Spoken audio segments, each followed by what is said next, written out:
معزز سامعین اکرام، السلام علیکم ورحمۃ اللہ وبرکاتہ۔ اعوذ باللہ من الشیطان الرجیم، بسم اللہ الرحمن الرحیم۔ وَلَقَدْ آتَيْنَا لُقْمَانَ الْحِكْمَةَ أَنِ اشْكُرْ لِلَّهِ وَمَنْ يَشْكُرْ فَإِنَّمَا يَشْكُرُ لِنَفْسِهِ وَمَنْ كَفَرَ فَإِنَّ اللَّهَ غَنِيٌّ حَمِيدٌ۔ وَإِذْ قَالَ لُقْمَانُ لِابْنِهِ وَهُوَ يَعِظُهُ يَا بُنَيَّ لَا تُشْرِكْ بِاللَّهِ إِنَّ الشِّرْكَ لَظُلْمٌ عَظِيمٌ۔ صدق اللہ مولانا العظیم۔ سورہ لقمان کی دو آیتیں تلاوت کی ہیں، آیت نمبر 12 اور 13۔ ترجمہ سماعت فرمائیے۔ ہم نے یعنی اللہ نے لقمان علیہ السلام کو حکمت عطا کی کہ اللہ کا شکر گزار بنو، اور جو کوئی شکر کرے گا وہ شکر اس کے لیے فائدہ مند ہوگا، اور جو کفر کرے گا تو حقیقت میں اللہ بے نیاز ہے اور خود اپنی ذات میں قابل تعریف ہے۔ یاد کیجئے وہ وقت جب لقمان اپنے بیٹے کو نصیحت کر رہے تھے تو انہوں نے کہا کہ بیٹا، خدا کے ساتھ کسی کو شریک نہ کرنا۔ حق یہ ہے کہ شرک بہت بڑا ظلم ہے۔ گزشتہ پروگرام میں آخری سورہ جو ہم نے ختم کیا تھا وہ سورہ طارق تھا، اور سورہ طارق میں اللہ تعالیٰ نے نبی صلی اللہ علیہ وسلم کو اطلاع دی تھی کہ یہ مکے والے ایک چال چلنے والے ہیں۔ انہم یکیدون کیدا واکید کیدا فمہل الکافرین امہلہم رویدا۔ یہ چال چل رہے ہیں تو ہم بھی ایک چال چلیں گے، ان کے لیے تھوڑی سی مہلت دے دیجئے، ان کو اپنے چالوں کے اندر مگن رہنے دیجئے، ہم بھی اس کا توڑ کر رہے ہیں۔ اب وہ چال کیا تھی؟ پہلے تو لوگوں نے صحابہ اکرام کا مذاق اڑایا، دوسرے نمبر پر نبی صلی اللہ علیہ وسلم کو گھیر کر کھڑے رہے، تیسرے نمبر پر آپ کو غصیلی نظروں سے گھور گھور کر ایسے دیکھنے، نفرت آمیز نظروں سے کہ اس میدان سے آپ کو میدان چھوڑنا پڑے۔ اب جب انہوں نے دیکھا کہ کوئی ایسی بات ہو نہیں پا رہی، تب ایک نیا پیترا آزمایا۔ شروع میں نے آپ کے سامنے عرض کیا تھا کہ نبی صلی اللہ علیہ وسلم پر یہ جو 130 افراد تقریباً پہلے 3 سالوں کی تبلیغ کے بعد ایمان لائے تھے، ان میں کی بڑی تعداد نوجوانوں پر مشتمل ہے جن کی عمریں 20 اور 30 کے درمیان ہیں۔ نبی صلی اللہ علیہ وسلم 40-43 کے ہیں، حضرت صدیق آپ سے کچھ 2.5 سال چھوٹے ہیں، بقایا تو سارے کے سارے چھوٹے ہیں اللہ ماشاءاللہ۔ اب والدین کی بات سمجھ میں آئی، انہوں نے کہا کہ اب جوان بچے ہیں، ہاتھ اٹھانا مناسب بھی نہیں ہے، ذرا بات کر کے دیکھتے ہیں۔ یقیناً گفتگو کی ہوگی، آخر یہ تم نے اپنے باپ دادا کے طریقہ کار، عبادات کے عقیدوں کو چھوڑ کر یہ نیا جو طریقہ اپنایا ہے، کیا وجہ آخر کیا چیز ہے اس میں؟ تو نوجوان صحابہ اکرام نے اپنے والدین کو بتایا ہوگا کہ محمد صلی اللہ علیہ وسلم آپ پہلے سے جانتے ہیں کہ وہ بڑی نیک شخصیت ہیں، کتنا انہوں نے غریبوں، محتاجوں، یتیموں، مسکینوں، بیواؤں، مسافروں کے ساتھ خدمت، تواضع کا کام کیا ہے۔ جھوٹ نہیں کہتے، پورے عرب میں صادق اور امین کے نام سے جانے جاتے ہیں۔ جب انہوں نے ہم سے کہا کہ کوئی خدا نہیں ہے تو ہماری بات ایک سمجھ میں آئی کہ ہم جن پتھروں کی مورتیوں کے سامنے کھڑے رہ کر عبادت کرتے ہیں، ان کو تو ایک جگہ سے دوسرے جگہ منتقل ہونے کے لیے بھی انسان کی محنت، مزدوری کی ضرورت پڑتی ہے، یہ تو اپنی جگہ سے کہیں جا نہیں سکتے۔ اور کتنے لوگ کتنے تازہ ترین مٹھائیاں، پھل لا کر سامنے رکھتے ہیں، یہ بیچارے کھا بھی نہیں سکتے۔ کپڑے لا کر ڈھیر لگاتے ہیں، پیسوں کا ڈھیر ہے، اور سارا یہ تمام مال جاتا ہے پنڈتوں پروہتوں کے گھر۔ ہم جنہیں خدا سمجھ رہے ہیں نہ وہ بیچارے کھا سکتے ہیں، نہ پی سکتے ہیں، نہ بول سکتے ہیں، نہ چل سکتے ہیں، نہ ہماری کوئی سن سکتے ہیں، نہ ہم سے بات کر سکتے ہیں۔ لہٰذا ہم نے یہی مناسب سمجھا کہ جو محمد صلی اللہ علیہ وسلم کہہ رہے ہیں کہ اس کائنات کا بنانے والا، چلانے والا ہے تو ہے، اور جب وہ کہہ رہے ہیں جنہوں نے آج تک زندگی میں جھوٹ نہیں کہا کہ اللہ نے مجھے رسول بنایا، تو ہمیں یہ بھی یقین آ گیا، اچھا ایسا ہے۔ تو اور کچھ تعلیمات، ہاں، ہمارے نبی نے ہم سے کہا کہ والدین کی خدمت کرو، اور والدین کی ان کی رضامندی میں خدا راضی ہوتا ہے، ان کی ناراضگی سے خدا بھی ناراض ہو جاتا ہے۔ اب والدین، مشرک والدین نے ان جملوں کو پکڑ لیا۔ اچھا، تمہارے نبی نے یہ بھی کہا کہ والدین کی پسند ناپسند کا خیال رکھنا، اور والدین کی اطاعت گزاری کرنا، حکم کے اور فرما برداری کرنا. تو چلو اب آج سے ہم تم سے ناراض. اب جس جنت کو حاصل کرنے کے لیے تم محمد صلی اللہ علیہ وسلم کے پیچھے جا رہے ہو، وہ جنت ملے گی کیسا جبکہ اب تمہارے باپ اور ماں دونوں ناراض ہیں تم سے. اور تمہارے نبی نے یہ بھی بتایا کہ تم نے کہا ہم سے کہ ماں کے قدموں کے نیچے جنت ہے اور باپ دروازہ ہے. اب میں جنت تو دوں گی نہیں تم کو، اب آپ دروازہ ہے، وہ دروازہ کھلے گا نہیں تمہارے لیے. اب صحابہ کرام پریشان، کیا کیا جائے، کیا کیا جائے. اور یہ دیکھیے صحابہ کرام کا مطلب آپ یہ مت سمجھیے کہ یہ کوئی ایسی پیدائشی بزرگ شخصیتیں ہیں جو بس ماں کے پیٹ سے نکلتے اللہ اللہ بولنا شروع ہو گئے اور جوان ہو گئے.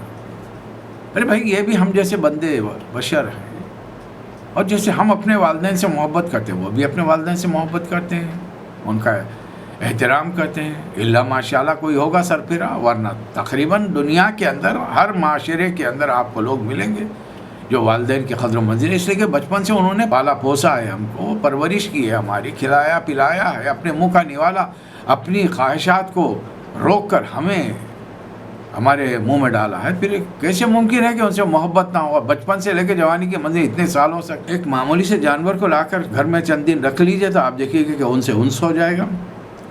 پرندے ہوں، درین چرین پر کوئی ہوں، تو پھر یہ تو ماں باپ ہیں. ماں نے تو گود میں لے کر 2 سال تک دودھ پلایا ہے، باپ باہر سے کما کے لا رہا ہے اور بچوں کو دیکھ کے خوش ہو رہا ہے. باپ اپنے بچوں کے لیے کبھی گدھا بن جاتا ہے، کبھی گھوڑا بن جاتا ہے، کاندھوں پر اٹھائے ہوئے میلوں میں گھوم رہے ہیں، بازاروں میں جا رہے ہیں. یہ تو محبت ہونی ضروری لازمی چیز ہے یہ. اب صحابہ کرام پریشان ہیں، تو چلنے والوں نے چال چل دی. اب جواب میں اللہ کا ارشاد، یہ لوگ چال چل رہے ہیں، ہم بھی چال چلیں گے، ہم بھی تدبیر کریں گے. اللہ نے کیا تدبیر؟ اللہ نے سورہ لقمان نازل کر دیا. سورہ لقمان موجودہ قرآن میں 31 نمبر پر ہے، 31 نمبر پر، اور ہم نے اس کو زیادہ نہیں 38 نمبر پر لیا ہے، مکے کے 5ویں سال کے شروع میں. اب ذرا بات آگے بڑھ رہی ہے، ہم 5ویں سال میں قدم رکھ رہے ہیں. صحابہ کرام نبی صلی اللہ علیہ وسلم کے پاس حیران پریشان غمزدہ چلے آتے ہیں. اللہ کے رسول میں اپنے ماں باپ کو بہت چاہتا ہوں. اب انہوں نے یہ شرطیں لگا دی، اب کہہ رہے ہیں تو کیا کریں؟ اللہ نے سورہ نازل فرما دیا. آئیے دیکھیں سورہ میں کیا ہے، اسی لیے میں نے وہ 2 آیتیں شروع میں تلاوت کی. عرب کی سرزمین پر حضرت لقمان کی شخصیت بڑی مانی جانی پہچانی مانی جاتی تھی. ان کے اقوال زریں سمجھدار لوگوں کے زبان پر تھے، بات بات میں وہ اقوال کو دہراتے تھے، نصیحت کی باتیں.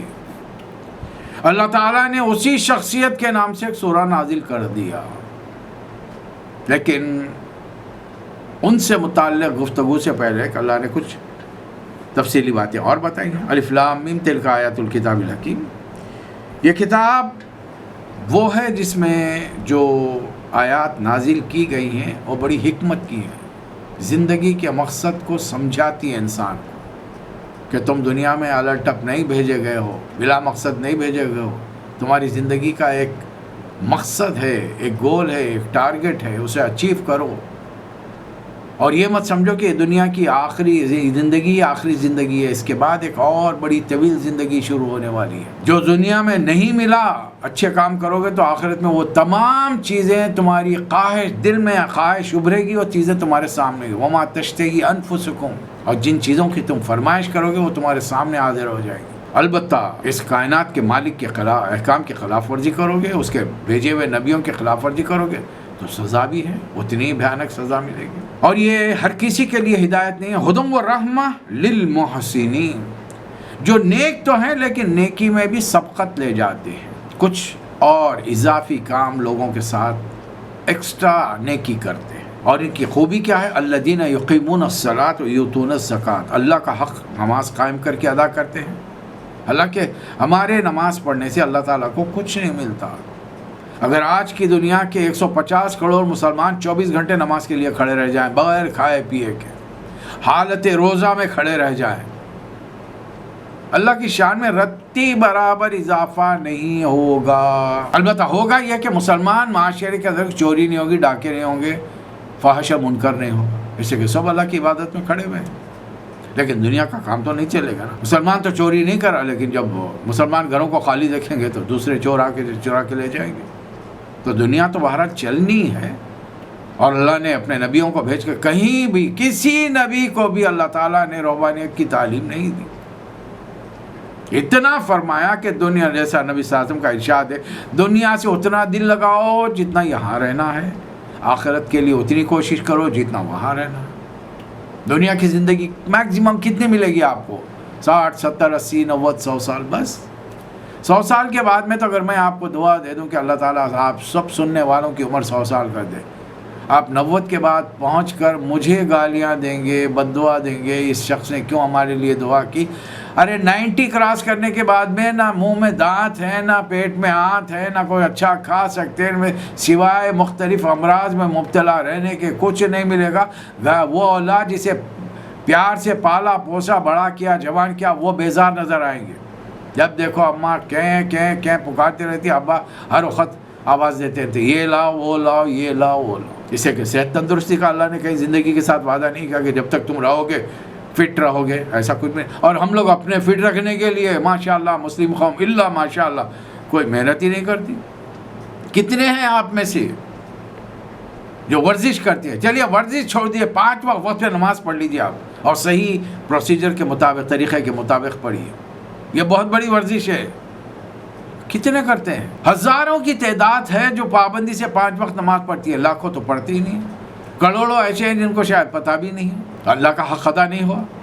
اب جب خدا ہی کو نہیں پہچانا، اس کا حق ادا نہیں کیا، تو بندوں کا کیا ہم زکوٰۃ کے ذریعے ادا کریں؟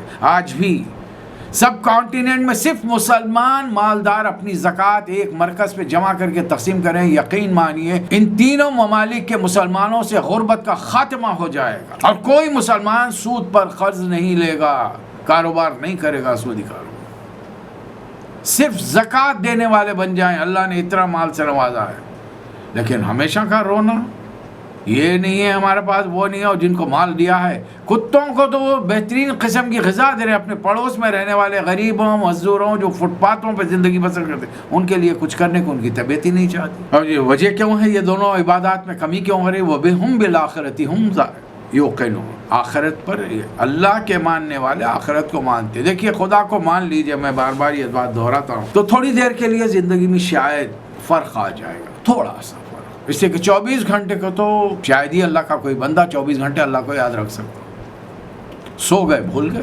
جوان ہوئے شادی ہو گئی ازدواجی زندگی میں ہے، کاروبار میں ہے، بھول گئے۔ کتنی اوقات ہوتا ہے کہ آپ اپنے آپ کو بھول جاتے ہیں۔ کبھی ایسا نہیں ہوا دفتروں میں بیٹھے ہیں، فیکٹری میں ہے، کوئی اسائنمنٹ پروجیکٹ دینے کا ہے، کوئی کام کر کے کنسائنمنٹ بھیجنے کا ہے، اب اتنے ذمہ داری آپ پر بہت ہے، آپ اتنے مصروف ہیں کہ چائے آ کے ٹیبل پر رکھی ہوئی ہے، آپ نے پی لی، ٹفن بیگم نے بھیج دیا، صبح لائے تھے، دوپہر میں 1 بج گیا، 2 بج گیا، 3 بج گیا، کھانے کا وقت ہی نہیں مل رہا ہے، اور جب کسی نے یاد دلا تو اوہو بھول گیا تھا۔ ہم اپنے آپ کو فراموش کر دیتے ہیں، اپنے آپ کو بھول جاتے ہیں، تو خدا کو کیسے یاد رکھیں؟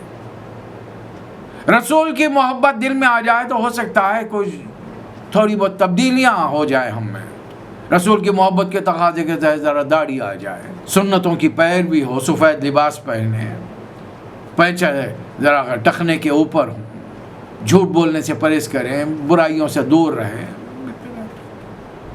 لیکن زندگی کے ہر معاملے میں تبدیلی آ جائے گی نہیں، تو پھر کیا جائے؟ آخرت، اس سے کہ آخرت وہ عقیدہ ہے جو میرے اور آپ کے دل میں اتر جائے تو ہم سے برائیاں کبھی نہیں ہوں گی۔ ہر کام کرنے سے پہلے یہ کام مجھے فائدہ پہنچائے گا آخرت میں یا نقصان پہنچائے گا؟ دنیا کا چھوڑ دیجیے، آپ آخرت کی سوچیے کہ میں جس نیت سے یہ کام جو انجام دے رہا ہوں، یہ میرے آخرت کا نفع بخش سودا ہے یا آخرت کے لیے خسارے کا سودا ہے، تبھی کہیں جا کر ہو سکتا ہے۔ پھر اللہ تعالیٰ ایک صاحب کی بات بتا رہا ہے، مکہ مکرمہ سے گئے، ایران گئے، بڑے مالدار تھے، حارث بن نظر یا نظر بن حارث، اپنے پیسے سے کچھ خوبصورت عورتوں کو خریدا جو ناچنے گانے والیاں تھیں، ان کو بڑے قصے ازبر یاد تھے، لے کر آئے مکے میں، اور جیسی انہیں اطلاع ملتی کہ کوئی نوجوان رسول اللہ صلی اللہ علیہ وسلم کی تعلیمات پر ایمان لایا تھا، ایک لونڈی کو خوبصورت عورت ہے، اس کو بھیج دیا، جاؤ اس کو کھلا پلا، اس کو دنیا کی رنگینیاں دکھا اور محمد صلی اللہ علیہ وسلم کی دعوت سے پھیر دے۔ کچھ لوگ یہ بھی کام کرتے ہیں، حالانکہ اس کی ذاتی کوئی دشمنی نبی صلی اللہ علیہ وسلم سے نہیں ہے، لیکن اس کو دعوت سے پرخاش ہے، دشمنی ہے۔ ہم خداؤں کے ماننے والے 360 بتوں کے، اور یہ محمد صلی اللہ علیہ وسلم کہہ رہے کوئی خدا ہے ہی نہیں، صرف ایک ہی خدا، ایسے کیسے ہوگا؟ بس ایک انانیت ہے، مال ہے میرے پاس، میں جس کا چاہے جو استعمال کروں۔ اصل ان کو ڈر اس بات سے ہے کہ مرنے کے بعد میں نے جو اعمال کیے ہیں حساب کتاب ہوگا، پھر سزا ملے گا۔ وہ سزا سے بچنا چاہتے ہیں، اس لیے مکے والے آخرت کو نہیں مانتے، اللہ کو مان رہے ہیں۔ اپنے آپ کو حضرت ابراہیم اسماعیل علیہ السلام کی نسل سے بھی سمجھتے ہیں، پیغمبروں کے بارے میں بھی ان کی معلومات ہیں، عیسیٰ علیہ السلام، موسیٰ علیہ السلام، ابراہیم علیہ السلام وغیرہ وغیرہ کے بارے میں جانتے ہیں، آخرت کو نہیں مانتے۔ تب یہ صاحب کا یہ رویہ ہے۔ اللہ فرما رہا ہے وَمِنَ النَّاسِ مَن يَشْتَرِي لَهْوَ الْحَدِيثِ لِيُضِلَّ عَن سَبِيلِ اللَّهِ بِغَيْرِ علم۔ اس کے پاس ذاتی کوئی علم نہیں ہے، اور مکے میں تو عرب میں تو علم تھا ہی نہیں، بس خالی شاعریاں ہوتی تھیں، زبان کے دھنی تھے، بغیر علم کے یہ اللہ کے راستے سے لوگوں کو بھٹکانا چاہتا ہے، اپنا ذاتی سرمایہ خرچ کر رہا ہے، ورنہ کسی کی مدد کے لیے غریب کو کھانا کھلا، ایک ٹائم کا کھانا کھلانے کے لیے جیب سے 2 پیسے نہیں نکلے، لیکن دعوت سے رخ موڑنے کے لیے یہ لونڈیوں، اپنی لونڈیوں کو اپنے پیسے سے خریدی ہوئی وہ نوجوان صحابہ کے پاس بھیج کے ان کو ورغلانے کی کوشش کر رہا ہے، اور اللہ کی باتوں کو یتخذها ہزوا، اور اللہ رسول کی باتوں کو ہنسی مذاق میں ٹالتا ہے۔ اولئک لہم عذاب مہین، اس کے لیے بہت ہی ذلیل کرنے والا عذاب ہے۔ وَإِذَا تُتْلَىٰ عَلَيْهِ آيَاتُنَا وَلَّىٰ مُسْتَكْبِرًا كَأَن لَّمْ يَسْمَعْهَا كَأَنَّ فِي أُذُنَيْهِ وَقْرًا فَبَشِّرْهُ بِعَذَابٍ أَلِيمٍ۔ جب اسے ہماری آیات سنائی جاتی ہیں تو بڑے گھمنڈ سے منہ پھیر لیتا ہے، رخ پھیر لیتا ہے، جیسا کہ اس نے سنا ہی نہیں، گویا کہ اس کے کان بہرے ہیں۔ اچھا اسے ایک دردناک عذاب کی خوشخبری سنا دو۔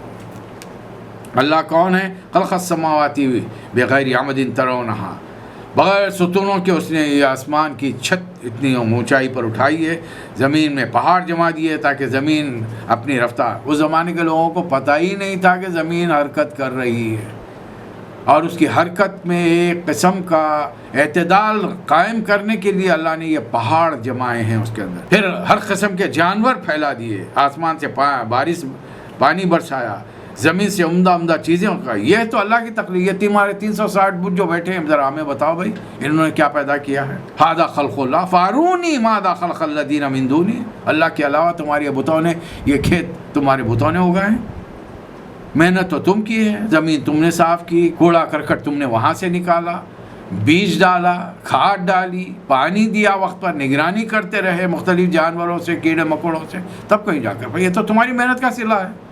سوال یہ ہے کہ یہ تم نے جو بیج ڈالے، ان بیجوں کو فصل کی شکل میں، کھانے پینے کی تر و تازہ اناج غلوں کی شکل میں نکالا کس نے ہے؟ کیا تمہارے خداؤں نے نکالا ہے؟ یہ نہیں، پھر ان کو کیوں مانتے ہو تم؟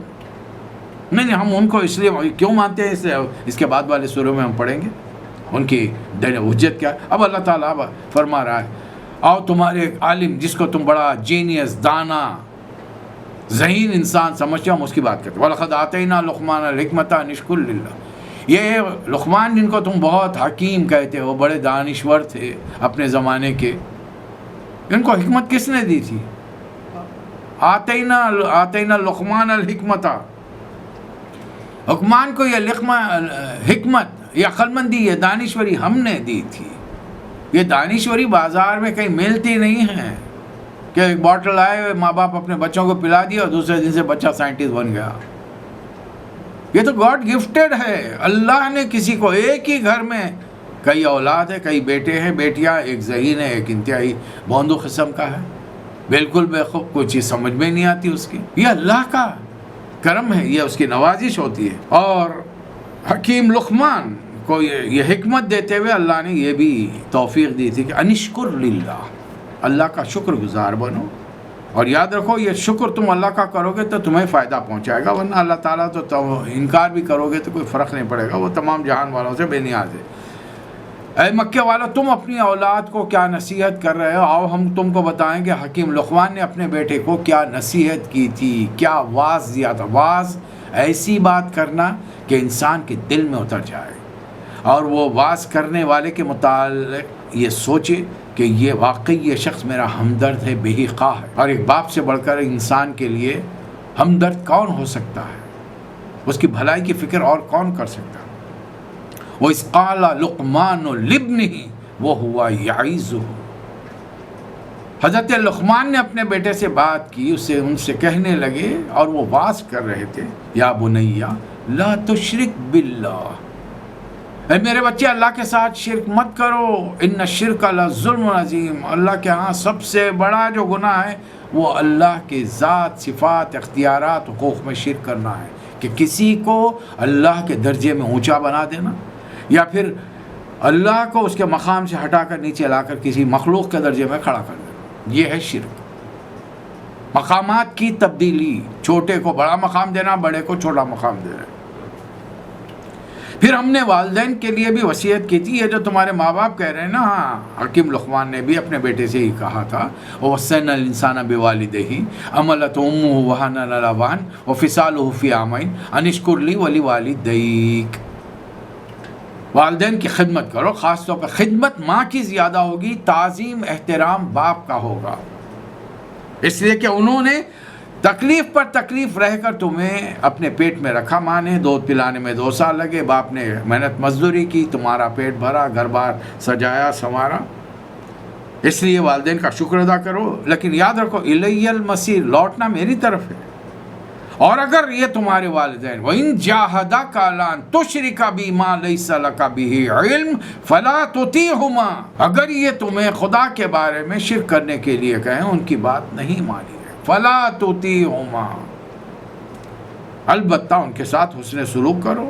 وَصَاحِبْهُمَا فِي الدُّنْيَا مَعْرُوفًا، بیمار ہیں تیمارداری کرو، علاج کے لیے پیسے دو، دوا دارو کرو، خدمت کرو، کھانے پینے رہنے کے جو تمہاری مقدرت ہے، جو تمہاری حیثیت ہے، جتنا کر سکتے ہو، یہ اس لیے کہ ان کے وطن سے تم دنیا میں آئے ہو، تو ان کو مصیبت میں مت چھوڑو اس لیے کہ وہ مشرک ہیں. یہ تو اللہ کی توفیق ہے، جس کو اسلام سے دین ایمان سے نواز دے. ابراہیم علیہ السلام کا باپ ایمان نہیں لایا، نوح علیہ السلام کی بیوی بیٹا ایمان نہیں لایا، لوط علیہ السلام کی بیوی ایمان نہیں لائی، تب اس کو کیا کریں گے؟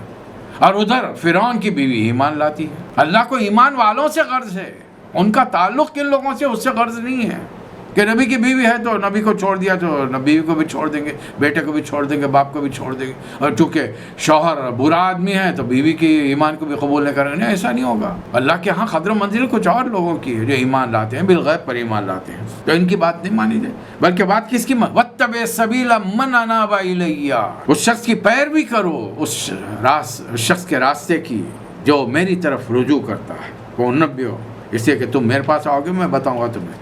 اور پھر کچھ اور نصیحتیں کہ بیٹا کوئی چیز رائی کے دانے کے برابر ایسی نہیں جو کسی چٹان کے اندر چھپی ہو، آسمانوں یا زمین میں اللہ اسے نکال کر لائے گا. ان اللہ لطیف خبیر، اللہ بڑا ہی باریک بین ہے اور باخبر ہے. اور بیٹا دیکھو صرف اتنا ہی نہیں، بیٹا ظاہر ہے 5-7 سال کا 10 سال کا ہو گیا، سمجھدار ہو گیا، باپ بیٹے کو نصیحت کی، یا بنیا اقم الصلاۃ، نماز قائم کر. دیکھیے ہم نے نماز کے بارے میں بہت ہی اپنے رویے کو معمولی کر لیا ہے، اس میں سختی لانے کی ضرورت ہے. یہ میں نہیں کہہ رہا ہوں، یہ نبی صلی اللہ علیہ وسلم کا ارشاد ہے. جب تمہارے بچے 7 سال کے ہو جائیں تو انہیں نماز کا حکم دو، 10 سال کے ہو جائیں نہ پڑھنے پر مارو، ان کے بستروں کو الگ کر دو. آج جوان بچے گھروں میں ہیں، نہیں پڑھے، ماں باپ بیٹھے ہوئے دیکھ رہے ہیں، اس لیے کہ ماں باپ خود نہیں پڑھتے، بلکہ بعض گھروں میں دینداری ہے کہ خود تو پڑھ لیا، کیا کرنا ہمارے بچے. جب تک اولاد ڈیپینڈنٹ ہے، جتنی سختی کر سکتے ہیں وہ کر لیں، ڈانٹ ٹپٹ کریں، مار سکتے ہیں ماریں، ان کا پاکٹ منی روک سکتے ہیں، ان کی من پسند چیزیں انہیں مت دیں، ان کو کھانے کے لیے مت دیں. کیا کر لیں گے؟ گھر چھوڑ کر بھاگ جائیں گے، اتنے باہر کہاں رہیں گے؟ پھر لوٹ کر آئیں گے، لوٹ کے بدو گھر کو آئے. یہ دنیا کی سختی ہم کرنا نہیں چاہتے، تو پھر آپ ذرا دل پہ ہاتھ رکھ کے بتائیے کہ یہ نماز نہ پڑھنے والا قیامت کے دن جب دوزخ میں جائے گا تو ہم اپنی آنکھوں سے اپنی اولاد کو جہنم میں جاتا ہوا دیکھ سکتے ہیں؟ دنیا میں تھوڑی سی سختی کرنے سے تو ہم پرہیز کر رہے ہیں، آخرت میں اپنی اولاد کو ہم جہنم میں جھونکنا چاہتے ہیں. یہ کون سی ہمدردی ہے بھائی؟ یہ کون سی محبت ہے؟ یہ عجیب و غریب قسم کی محبت ہے کہ دنیا میں ان کے ذریعے سے ان کی ناراضگی سے بچنے کے لیے چڑ جاتا ہے، ناراض، ارے کوئی مسئلہ نہیں ہے، کس چیز پہ چڑھا ہے؟ اللہ کے عبادت کرنے کے لیے کہہ رہے تو چڑھا ہے۔ یہ پرورش ہم نے کی ہے، ماں باپ نے یہ پرورش کی ہے اپنی اولاد کی کہ ان کے لیے مرے جا رہے ہیں، کھپے جا رہے ہیں، اور پھر آخری نتیجہ یہ نکلے گا کہ ہماری نظروں کے سامنے قیامت میں وہ جہنم میں جائے گی۔ نہیں، ان پر سختی کرنی پڑے گی۔ تو بیٹا نہ صرف نماز قائم کرو، نیکی کا حکم دو، برائی سے روکو اور صبر کرو، وَاصْبِرْ عَلَىٰ مَا أَصَابَكَ، لیکن یہ کوئی معمولی کام نہیں، إِنَّ ذَلِكَ مِنْ عَزْمِ الْأُمُورِ، بڑے اونچے درجے کے کام ہیں، اور لوگوں کے سامنے اکڑ کر مت چلو۔ اللہ تعالیٰ خود پسند اور فخر جتانے والوں کو پسند نہیں کرتا۔ اپنی چال میں اعتدال قائم کرو، آواز ذرا پس رکھو، اس لیے کہ سب سے بری آواز إِنَّ أَنْكَرَ الْأَصْوَاتِ لَصَوْتُ الْحَمِيرِ، سب سے بری آواز گدھوں کی آواز ہے۔ اب یہاں سے بات مختلف شروع ہو رہی ہے۔ تم نے دیکھا نہیں اللہ تعالیٰ نے زمین آسمان کی ساری چیزیں تمہارے لیے مقرر کی، إِنَّ اللَّهَ سَخَّرَ لَكُم مَا فِي السَّمَاوَاتِ مَا فِي الْأَرْضِ، ہر چیز پہ جس پہ تم ریسرچ کرو گے، تجربے کرو گے، کچھ نہ کچھ نئی چیز تمہارے سامنے انسانی زندگی کو سہولتیں دینے والی آئے گی۔ آج دیکھ لیجئے، آج سے 200 سال پہلے اٹھا کے دیکھیے، ٹرین، کار، یہ پلین، کوئی چیز کا تصور ہی نہیں تھا، اور آج دنیا موبائل کی شکل میں گلوبل ولیج بنی۔ آپ دنیا کے کسی کونے میں آپ کا عزیز دوست رشتہ دار چلا گیا ہو، بغیر وائرنگ سسٹم کے آپ اس سے بات کر سکتے ہیں۔ اب تو آئیمو کے ذریعے لائیو ٹیلی کاسٹ ہو سکتا ہے۔ یہ تمام چیزیں ہم دیکھ رہے ہیں۔ اللہ تعالیٰ فرما رہا ہے کہ لوگوں میں کچھ ایسے بھی ہیں جو اللہ کے بارے میں بغیر علم، ہدایت اور کتاب کے جھگڑا کرتے ہیں۔ مجھے تو ایسے لوگوں سے آئے دن سابقہ پڑتا رہتا ہے۔ دنیا کی معلومات بہت ہیں، دین کی معلومات نہ ہونے کے برابر ہیں، لیکن برابر ہم کو نصیحتیں کیے جاتے ہیں، ان کو بار بار سمجھایا جاتا ہے، بھائی ہم نے جو اپنی رائے بنائی ہے کئی قرآن کے ترجموں، تفاسیر کے مطالعے، احادیث ستہ کے مطالعے کے بعد بنائی ہے، جبکہ آپ کی دنیاوی معلومات اور آپ کا دنیاوی علم بہت زیادہ ہے۔ بڑی بڑی آپ کے پاس MBA وغیرہ کی ڈگریاں تو ہو سکتی ہیں، انجینئرنگ، ڈاکٹری کی، لیکن آپ کا دینی علم کم ہے۔ اس کم علم نے آپ کو ایک جگہ پر آپ کے دماغ کی سوئی کو اٹکا کے رکھا ہے۔ آپ وسعت قلبی کے ساتھ، وسعت نظری کے ساتھ دیکھ ہی نہیں سکتے۔ اور پھر اگر چلیے ایک بات آپ کو سمجھ میں آئی، میرے سمجھ میں نہیں آ رہی، آپ اپنے راستے پر چلیے نا، میں اپنے راستے پر چلوں۔ میں نے کبھی آپ پہ پریشر نہیں کیا کہ آپ میری بات کو مان لیجئے، میں تو ایک سبق پیش کر رہا ہوں آپ کے سامنے۔ اگر آپ سمجھتے ہیں کہ میرا سبق غلط ہے، آپ کا سبق صحیح، تو آپ بھی میدان میں اتریے نا، آئیے کام کیجئے نا۔ مسئلہ کیا ہے آپ کے ساتھ؟ آپ خود کام نہیں کرنا چاہتے، جو دوسرا کام کرنا چاہتے ہیں کہ اپنے الفاظ اس کے منہ میں ڈال کر اس سے اپنی بات کہلوائے۔ نہیں، یہ اللہ ایسوں کے بارے میں اللہ فرما رہا ہے، شاید آپ کا شمار ان میں ہے، وَمِنَ النَّاسِ مَن يُجَادِلُ فِي اللَّهِ بِغَيْرِ عِلْمٍ وَلَا هُدًى وَلَا كِتَابٍ مُبِينٍ۔ جب ان سے کہا جاتا ہے وَإِذَا قِيلَ لَهُمُ اتَّبِعُوا مَا أَنزَلَ اللَّهُ، اللہ کے کلام کی پیروی کرو، بَلْ نَتَّبِعُ مَا وَجَدْنَا عَلَيْهِ آبَاءَنَا، ہم تو اپنے باپ دادا کی پیروی کریں گے۔ مکے والے بھی ان ہٹ دھرمیوں کے باوجود جب ان سے پوچھا جاتا وَلَئِن سَأَلْتَهُم مَّن خَلَقَ السَّمَاوَاتِ وَالْأَرْضَ لَيَقُولُنَّ اللَّهُ، زمین آسمان کس نے پیدا کیے؟ یہ مکے مشرک 300 سال بتوں کے ماننے والے کہتے اللہ نے پیدا کیے۔ قُلْ الْحَمْدُلِلَّهِ، ساری تعریف اللہ کے لیے کہ تم مانتے ہو اللہ کو۔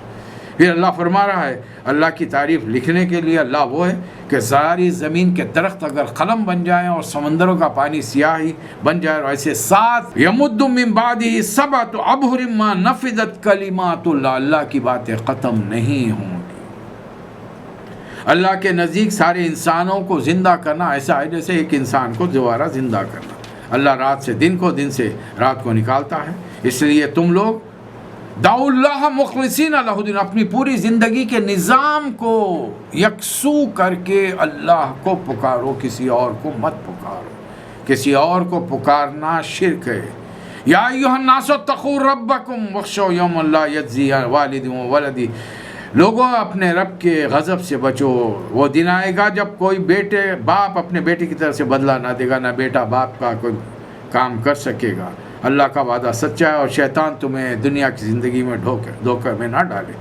5 چیزوں کا علم سوائے اللہ کے کسی کو نہیں۔ ان اللہ عندہ علم الساعہ، اللہ کے پاس قیامت کی گھڑی کا علم ہے۔ ینزل الغیث، بارش کب ہوگی، کیا رنگ لے کر آئے گی، اس سے فائدے ہوں گے، کھیتی باڑیاں ہوں گی یا برباد ہو جائیں گی، یہ کوئی نہیں جانتا۔ یعلم ما فی الارحام، ماؤں کے پیٹ میں کیا ہے یہ کوئی نہیں جانتا۔ آج سائنس نے ذریعے ترقی کر لی، ایک اسکیننگ کے ذریعے صرف اتنا پتہ چلا کہ میل ہے یا فیمیل ہے۔ یہ کوئی معلومات ہے؟